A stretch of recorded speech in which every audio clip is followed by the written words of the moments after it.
Friends, വണ്ടി Mahindra silo ആണ്. ഇതിൽ വർക്കിന് വന്നതെന്ന് പറഞ്ഞു കഴിഞ്ഞാൽ ഹെവി ആയിട്ട് സസ്പെൻഷൻ നോയ്സ്.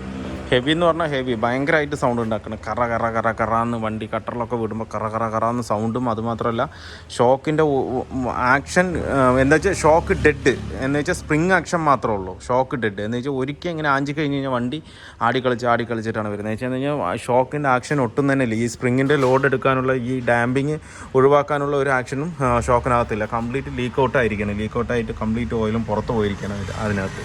അതാണ് ആ കംപ്ലൈൻറ്റ് വന്നിരിക്കുന്നത്. അതുമാത്രമല്ല ലോവർ ഷോക്കിൻ്റെ ബുഷുകളൊക്കെ കണ്ടില്ലേ, കംപ്ലീറ്റ് ആയിട്ട് പോയിരിക്കുകയാണ്. ലോവർ ആമിൻ്റെ ബുഷ് ഫുള്ള് കട്ടായി കിടക്കുകയാണ്. അതുപോലെ ഒരുപാട് കംപ്ലൈൻറ്റ് ഉണ്ട്. എന്തായാലും നമുക്കൊന്ന് നോക്കാം. അതുമാത്രമല്ല വണ്ടിക്ക് നല്ലവണ്ണം ഓട്ടം ഉള്ള വണ്ടിയാണ്. പക്ഷേ ഇങ്ങനെ ഓടിയിട്ടും കാര്യമില്ല. ഞാൻ എപ്പോഴും നമ്മൾ സർവീസ് ചെയ്യുന്ന വണ്ടി തന്നെയാണ്. പക്ഷേ കഴിഞ്ഞ പ്രാവശ്യം രണ്ട് സർവീസിന് മുന്നേ തന്നെ ഈ കംപ്ലൈൻറ്റുകൾ ഞാൻ സൂചിപ്പിച്ചതാണ് ആളുടെ അടുത്ത്. മാറ്റണം, ഇന്നമാതിരി കംപ്ലൈൻറ്റ് ഉണ്ട് എന്ന് പറഞ്ഞിട്ട്. പക്ഷേ അത് വെച്ചിട്ട് തന്നെ കുറേ ഓടി. ഇത് അപ്പുറമൊക്കെ ഹെവി ആയിട്ട് ബുഷ് ഇല്ല എന്ന് തോന്നുന്നു. അതിനകത്ത് അത്രയ്ക്ക് ഹെവി ആയിട്ട് സൗണ്ടും ഉണ്ടാക്കുന്നുണ്ട്, പ്ലേയും ഉണ്ട് അതിനകത്ത്. ഇപ്പുറത്തേയും ഷോക്ക് ബുഷ് കണ്ടില്ലേ, കംപ്ലീറ്റ് ആയിട്ട് പോയിരിക്കുകയാണ്. ഷോക്ക് രണ്ടും മാറേണ്ടി വരും. പിന്നെ അതുമാത്രമല്ല നേരത്തെ ബ്രേക്ക് പാഡ് തീർന്ന് ഡിസ്കുമ ഒരഞ്ഞിട്ട് ആ ബ്രേക്ക് ഡിസ്കും കൂടെ മാറാൻ കസ്റ്റമർക്ക് സമയമില്ല. അത്രയും ഓട്ടം പറഞ്ഞിട്ട് കസ്റ്റമർക്ക് സമയമില്ല എന്ന് പറഞ്ഞാൽ ബ്രേക്ക് പാഡ് മാത്രം മാറ്റി കൊടുത്തിരിക്കുന്നത്. ആ ബ്രേക്ക് പാഡ് കംപ്ലീറ്റ് ആയിട്ട് 10,000 കിലോമീറ്റർ തീർന്നു. കാരണം എന്താ വെച്ച് കഴിഞ്ഞാൽ ഡിസ്ക് അത്രത്തോളം പോയിട്ടുണ്ടായിരുന്നു. ആ പോയ ഡിസ്കിന് മേലെ തന്നെയാണ് നമ്മൾ ബ്രേക്ക് പാഡ് വീണ്ടും ഇട്ടിട്ട് ഓടിച്ചത്. ഞാൻ കസ്റ്റമറോട് പറഞ്ഞു, ഓട്ടം നോക്കണ്ട, വണ്ടി വഴി കിടന്ന ബുദ്ധിമുട്ടെന്ന് ഒരുപാട് പറഞ്ഞു. പക്ഷേങ്കിൽ ഓട്ടം മിസ്സാക്കാൻ പാടില്ല എന്ന് പറഞ്ഞിട്ട് കൊണ്ടുപോയതാണ്. ഇതിൽ ലോവറാമിൻ്റെ ബുഷൊക്കെ പോയിട്ടൊക്കെ പീസായിട്ടാണ് നിൽക്കുന്നത്. അപ്പോൾ ഫ്രണ്ടേജ് കംപ്ലീറ്റ് സസ്പെൻഷൻ ബുഷ്കിറ്റ് നമുക്ക് മാറണം, ഷോക്ക് മാറണം, ഡിസ്ക് മാറണം, സ്റ്റിയറിങ്ങിൻ്റെ ബോൾ ജോയിൻറ്റുകൾ മാറണം. സമയമാണെങ്കിൽ 2 ദിവസം സമയമേ ഉള്ളൂ. അപ്പോൾ ഇത്രയും പണികളുണ്ട്. അതുപോലെ ഓയിൽ ലീക്കും കുറേ ഉണ്ട്. കണ്ടില്ലേ, അടിയിലൊക്കെ നല്ലോണം ഓയിൽ ലീക്ക് ആകുന്നുണ്ട്. പവർ സ്റ്റിയറിങ്ങിൻ്റെ പമ്പിൻ്റെ അവിടെ നിന്ന് ലീക്ക് ആകുന്നുണ്ട്. ഒരുപാട് കംപ്ലൈൻറ്റ് ഉണ്ട് ഇതിനകത്ത്. അപ്പോൾ എന്തായാലും നമുക്ക് ഫുള്ളായിട്ട് കൊട്ടേഷൻ എടുത്തിട്ട് കസ്റ്റമർക്ക് കൊടുക്കാം. റിയറിലെ ഷോക്ക് കാര്യങ്ങളൊക്കെ പോയിട്ടുണ്ട്. ഷോക്കൊക്കെ കംപ്ലീറ്റ് ഓയിൽ അടിച്ചിരിക്കുന്നു. സസ്പെൻഷൻ പാർട്സിനെ മെയിനായിട്ട് ഹെവി ആയിട്ട് പോയിരിക്കുന്നു ഇതിനകത്ത്. റിയറിലെ ബ്രേക്ക് ഷൂവും തീർന്നിരിക്കുകയാണ്ട. ബ്രേക്ക് ഷൂ ഒട്ടും തന്നെ ഇല്ല. റിയറിലെ ബ്രേക്ക് ഷൂ മാറണം. ഷോക്ക് കംപ്ലീറ്റ് ആയിട്ട് ഓയിൽ അടിച്ചിരിക്കുകയാണ്. Electrode bush complete suspension parts. ഇനിയിപ്പോൾ വേറെ ഒന്നും പ്രത്യേകിച്ചൊന്നും പറയാനില്ല. ഇനിയിപ്പോൾ ഓരോന്നും പറയാൻ നിന്നാൽ അപ്പോൾ അതിനേ സമയം ഉണ്ടാവുള്ളൂ. അപ്പോൾ കംപ്ലീറ്റ് സസ്പെൻഷൻ പാർട്സും ഇതിനകത്ത് നമുക്ക് മാറണം. അതിൽ ബ്രേക്കും കംപ്ലീറ്റും ഓവറോൾ ചെയ്യണം. ബ്രേക്ക് പാഡ് ആയാലും ഷൂ ആണെന്നുണ്ടെങ്കിലും എല്ലാ സാധനവും നമുക്ക് ഇതിനകത്ത് മാറ്റാനുണ്ട്. അപ്പോൾ ഞാൻ എന്തായാലും അപ്രൂവൽ എടുക്കട്ടെ. കസ്റ്റമറുടെ അടുത്ത് പറഞ്ഞിട്ടില്ല എത്രത്തോളം കംപ്ലയിൻറ്റ് ഉണ്ടെന്നുള്ള കാര്യം ഞാൻ പറഞ്ഞിട്ടില്ല. എന്തായാലും അപ്രൂവൽ എടുത്തതിന് ശേഷം നമുക്ക് നല്ലൊരു എമൗണ്ട് വരും തോന്നുന്നുണ്ട് എനിക്കിത്. കംപ്ലീറ്റ് ആയിട്ട് ചെയ്ത് വരുമ്പോൾ ഏകദേശം നല്ലൊരു എമൗണ്ട് വരും. കസ്റ്റമർ അത്രത്തോളം ചെയ്യുമെന്നുള്ളത് അറിയില്ല. എന്തിനും നമുക്ക് നമ്മുടെ ഭാഗത്തുള്ള എല്ലാ കൊട്ടേഷനും കംപ്ലീറ്റും കസ്റ്റമർക്ക് കൊടുക്കുക. ഇനിയിപ്പോൾ ബാക്കി എന്താണെന്ന് വെച്ചാൽ കസ്റ്റമർ തീരുമാനിച്ചിട്ട് കാര്യം പറയാം. എല്ലാം ഹെവി ആയിട്ട് പോയി കിടക്കുന്നതാണ് ഇത്. എന്തായാലും നോക്കാം നമുക്ക് കഴിച്ച്. നമ്മൾ സൈലോൻ്റെ കംപ്ലീറ്റ് ബുഷും പുതിയത് പ്രസ് ചെയ്ത് വന്നിട്ടുണ്ട്.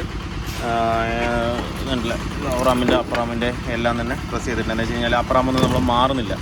അഴിച്ച് നമ്മൾ ഷേക്ക് നോക്കുമ്പോൾ അത്രയ്ക്കും വലിയ ബോൾ ജോയിൻ്റ് അത്രയ്ക്ക് വലിയ അടിയില്ലാത്തതുകൊണ്ട് നമുക്ക് അപ്പറാമൊന്നും അസംബ്ലി ആയിട്ട് മാറേണ്ട ആവശ്യമില്ല. അസംബ്ലി ആയിട്ട് മാറണമെങ്കിൽ നല്ലൊരു റേറ്റും വരും അതിനകത്ത്. അപ്പോൾ നമുക്ക് ബുഷ് കംപ്ലീറ്റും പൊട്ടിപ്പോയതാണ്, ഒന്നുമില്ല. അപ്പോൾ ബുഷുകൾ കംപ്ലീറ്റും നമ്മൾ ഇതിനകത്ത് മാറ്റിയിട്ടുണ്ട്. അപ്പറാമും ലോവറാമും മാറ്റിയിട്ടുണ്ട്. കണ്ടില്ലേ, ലോവറാം ബോൾ ജോയിൻ്റ് ഇതും വലിയ കുഴപ്പമില്ല, അതും കുഴപ്പമില്ല. എന്താ വെച്ച് കഴിഞ്ഞാൽ വണ്ടിയിൽ വെച്ച് നമുക്ക് കറക്റ്റ് ഷേക്ക് അറിയണമില്ല അതിൻ്റെ. അതുകൊണ്ടാണ് നമ്മൾ കൊട്ടേഷൻ കൊടുത്തു അവസാനം നോക്കുമ്പോൾ കംപ്ലയിൻറ്റ് കുഴപ്പമില്ല, കംപ്ലയിൻ്റ് ഇല്ല. അപ്പോൾ അതുകൊണ്ട് അപ്പറാം ബോൾ ജോയിൻ്റ് ലോവറാം ബോൾ ജോയിൻ്റ് ഒന്നും മാറിയിട്ടില്ല. നമ്മളെല്ലാത്തിനും ബുഷ് കിറ്റ് മാത്രമാണ് നമ്മളിപ്പോൾ സെറ്റ് ചെയ്തിരിക്കുന്നത്. പിന്നെ ഷോക്ക് എല്ലാം എടുത്തിട്ടുണ്ട്. ഷോക്ക് കംപ്ലീറ്റ് ആയിട്ട് ഗബ്രിയലിൻ്റെയാണ് നമ്മൾ എടുത്തിരിക്കുന്നത്. ഗബ്രിയലിൻ്റെ ഷോക്ക്, റിയർ ഷോക്ക്, അതുപോലെ തന്നെ സ്റ്റിയറിംഗ് ബോൾ ജോയിൻറ്റ് റാണയുടെയാണ് സ്റ്റിയറിംഗ് ബോൾ ജോയിൻറ്റ് എടുത്തിരിക്കുന്നത്. അതുപോലെ എൻഡ്, സ്റ്റെബിലിങ്ക്, VR-ടെയാണ് നമ്മൾ ബുഷ് കിറ്റ് എടുത്തിരിക്കുന്നത്. അതുപോലെ അതിൻ്റെ ബൂട്ട്, ഷോക്കിൻ്റെ ബൂട്ട് കംപ്ലീറ്റ് പൊട്ടിയിട്ടുണ്ട്, അതും നമ്മൾ മാറ്റുന്നുണ്ട്. അതുപോലെ സ്റ്റാർ ജോയിൻ്റ് ഒരെണ്ണം കംപ്ലൈൻറ്റ് മാറ്റുന്നുണ്ട്.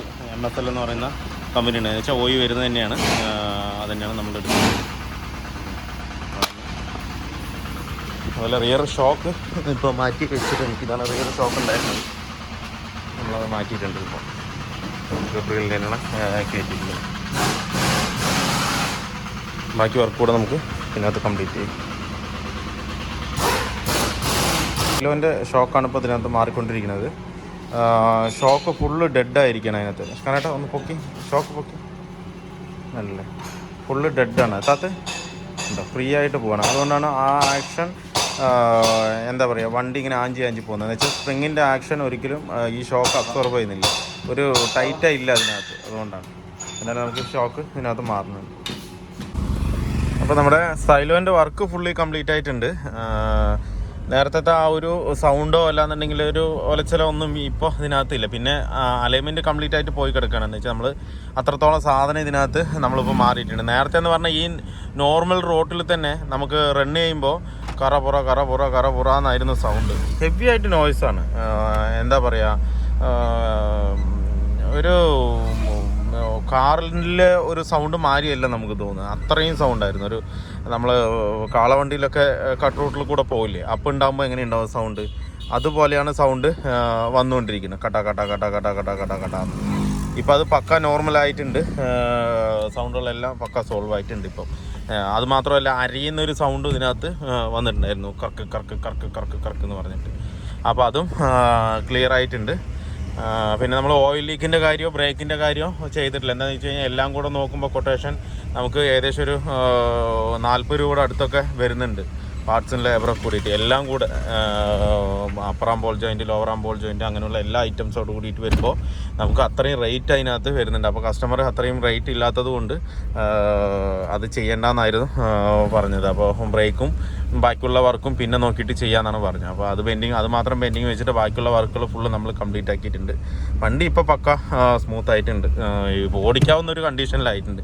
ഇനിയിപ്പോൾ ഇതിൻ്റെ സ്റ്റിയറിങ്ങിൻ്റെ ഒരു ഇൻ്റർമീഡിയറ്റ് ഷാഫ്റ്റും കൂടെ ഇതിനകത്ത് മാറാനുണ്ട്, അതും ചെറിയൊരു സൗണ്ട് ഉണ്ട്. അപ്പോൾ പേയ്മെൻറ്റിൻ്റെ ഒരു ഇഷ്യൂ കൊണ്ടാണ് കസ്റ്റമർ അങ്ങനെ നിർത്തിയിരിക്കുന്നത്. എന്തായാലും കസ്റ്റമർക്കാണെന്നുണ്ടെങ്കിൽ ഇപ്പോൾ ഓടിക്കുമ്പോൾ നല്ലൊരു വ്യത്യാസം തോന്നി, അതൊരു നല്ലൊരു വണ്ടിയിലിരിക്കുന്ന പോലെ തന്നെ തോന്നും. എപ്പോഴും ഈ സൗണ്ട് കാര്യങ്ങളൊക്കെ പക്കയായിട്ടൊന്ന് ക്ലിയർ ചെയ്തിട്ട് ഓടിച്ച് കഴിഞ്ഞാൽ തന്നെ വണ്ടിക്ക് അത്രയൊരു ഓടിക്കാൻ തന്നെ ഒരു സുഖം ഉണ്ടാവും. മനസ്സിലായില്ലേ? ഇപ്പം നമുക്ക് അലൈൻമെൻറ്റ് ചെയ്യാത്തത് കൊണ്ട് എനിക്ക് അത്രയും സ്പീഡിൽ ഇത് ഓടിക്കാൻ കഴിയില്ല, ഓടിച്ച് നോക്കാൻ പറ്റില്ല. എന്താ വെച്ച് കഴിഞ്ഞാൽ സ്റ്റിയറിംഗ് ഒക്കെ ഇപ്പോൾ ഇങ്ങനെയാണ് കിടക്കുന്നത്. നമ്മൾ സ്റ്റിയറിംഗ് വീലൊന്നും അഴിച്ചിട്ടില്ല, പക്ഷേ അലൈൻമെൻറ്റ് കംപ്ലീറ്റ് ആയിട്ട് സ്റ്റിയറിംഗ് ബോൾ ജോയിൻ്റ് എല്ലാം മാറ്റിയപ്പോൾ ഒക്കെ കറപുറന്നാണ് കിടക്കുന്നത്. ഇനിയിപ്പോൾ അലൈൻമെൻറ്റ് ചെയ്താലേ എല്ലാം ഒന്ന് ക്ലിയർ ആവുള്ളൂ. ഫ്രണ്ടും റിയറും സസ്പെൻഷൻ ഇപ്പോൾ പക്കയായിട്ടുണ്ട്. ഇനിയിപ്പോൾ ഇതിലൊന്നും വേറെ ഒന്നും നോക്കാനില്ല. ഇനിയിപ്പോൾ ചെയ്യാനുള്ളത് ബ്രേക്കിൻ്റെ കാര്യം മാത്രം ഒന്ന് ക്ലിയർ ചെയ്യണം, അതുപോലെ സ്റ്റിയറിങ്ങിൻ്റെ ഇൻ്റർമീഡിയറ്റ് ഷാഫ്റ്റും ഒന്ന് ക്ലിയർ ചെയ്യാനുണ്ട്. അതാണ് ഇപ്പോൾ ഇതിലിപ്പോൾ ബെൻഡിങ് ആയിട്ടുള്ള വർക്ക്. അത് പിന്നീട് ഒരു 10 ദിവസം കഴിഞ്ഞിട്ട് വന്നിട്ട് ചെയ്യാമെന്നാണ് കസ്റ്റമർ പറഞ്ഞത്. ഇതിലിപ്പോൾ മാറ്റിയ സാധനങ്ങൾ എന്ന് പറഞ്ഞു കഴിഞ്ഞാൽ റിയറിലെ ഷോക്ക് മാറ്റി നമ്മൾ, അതുപോലെ ഫ്രണ്ടിലെ ഷോക്ക് 2 മാറ്റി, അതിൻ്റെ ഷോക്കിൻ്റെ കിറ്റ് മാറ്റി, ലോവർ ആമിൻ്റെയും അപ്പർ ആമിൻ്റെയും ബുഷ് കിറ്റ് മാറ്റി, അതുപോലെ steering ball joint, cut bush, tie rod end, stabiliser, link rod, ഇത്രയും സാധനമാണ് ഇപ്പോൾ നമ്മൾ മാറ്റിയിരിക്കുന്നത് ഇതിനകത്ത്. ഇതിന് തന്നെ ഏകദേശം ലേബർ അടക്കം ഏകദേശം ഒരു 25 രൂപയുടെ അടുത്ത് വരും. ഇത് എല്ലാം കൂടെ കംപ്ലീറ്റ് ആയിട്ട് ചെയ്ത് വന്ന് ലേത്തിലൊക്കെ ഇത് പ്രസ് ചെയ്ത് വേണം എടുക്കാനായിട്ട്. ലോവറാമോ അപ്പറാമിൻ്റെയും ബുഷുകൾ പ്രസ് ചെയ്ത് എടുക്കാനായിട്ട് ഇത്തിരി പാടാണ്, അത് കട്ട് ചെയ്തെടുക്കാനായിട്ട്. അപ്പോൾ ലേത്തിൽ തന്നെ അത്യാവശ്യം നല്ലൊരു ചാർജ് ഇതിനകത്ത് വരും. അപ്പോൾ ഒരു 1000-1200 രൂപയോളം ലേത്ത് വർക്കിന് തന്നെ വരും. ഇതിൻ്റെ അപ്പറാം ബുഷും ലോവറാം ബുഷും കട്ട് ചെയ്തെടുക്കണമെന്നുണ്ടെങ്കിൽ അതിരി പണിയുമാണ്, അവർക്ക് കുറച്ച് പണിയുണ്ട് അതിനകത്ത്. എന്ന് വെച്ചാൽ ഉള്ളിൽ ആ സ്ലീവൊക്കെ കത്തിച്ചെടുത്തിട്ട് വേണം ആക്കാനായിട്ട്, അല്ലാതെ പ്രസ്സിങ് കിട്ടില്ല. അതിന് കറക്റ്റായിട്ടൊരു ടൂളൊക്കെ ഉണ്ടെന്നുണ്ടെങ്കിൽ കറക്റ്റായിട്ട് പ്രസ് ചെയ്ത് കിട്ടും. പക്ഷേ എങ്കിൽ എല്ലാ ലേത്ത് വർക്ക്ഷോപ്പിലും അങ്ങനെ ഒരു ടൂൾ ഉണ്ടായിരുന്നു വരില്ല. കമ്പനിയിലൊക്കെ ആണെന്നുണ്ടെങ്കിൽ ഈ ബുഷ് പ്രസ് ചെയ്യാനായിട്ട് സ്പെഷ്യൽ ടൂൾ തന്നെ ഉണ്ടാവും, കറക്റ്റ് സ്ലീവ് ഇറക്കാനുള്ള സ്ലീവിൽ പെടാനുള്ള ടൂളുകളൊക്കെ ഉണ്ട്. അതൊന്നും ഇല്ലാത്തത് കൊണ്ട് അവർ കത്തിച്ച് അങ്ങനെ എടുക്കുക ചെയ്യാറ്, സമയമെടുക്കും, അതുപോലെ പണിയുണ്ട് അതിനകത്ത്. അപ്പോൾ അതിൻ്റേതായ ചാർജും വരും. അപ്പോൾ ഇപ്പോൾ എന്തായാലും ഓക്കെയാണ്. ഇനിയിപ്പോൾ വീൽ അലൈൻമെൻറ്റ് മാത്രമേ പെൻഡിങ് ഉള്ളൂ. വീൽ അലൈൻമെൻറ്റ് ചെയ്തിട്ട് നമുക്ക് വണ്ടി കൊടുക്കാം. അപ്പോൾ വീഡിയോ എല്ലാവർക്കും ഇഷ്ടമല്ലെന്ന് ലൈക്ക് ചെയ്യുക, ഷെയർ ചെയ്യുക, അതുപോലെ തന്നെ സബ്സ്ക്രൈബ് ചെയ്യുക. സബ്സ്ക്രൈബ് ചെയ്യാതെയാണ് വീഡിയോ കാണുന്നതെങ്കിൽ ഒന്ന് സബ്സ്ക്രൈബ് ചെയ്ത് സപ്പോർട്ട് ചെയ്യുക. അപ്പോൾ മറ്റൊരു വീഡിയോയിലേക്ക് കാണുന്നവരെ എല്ലാവർക്കും ബൈ.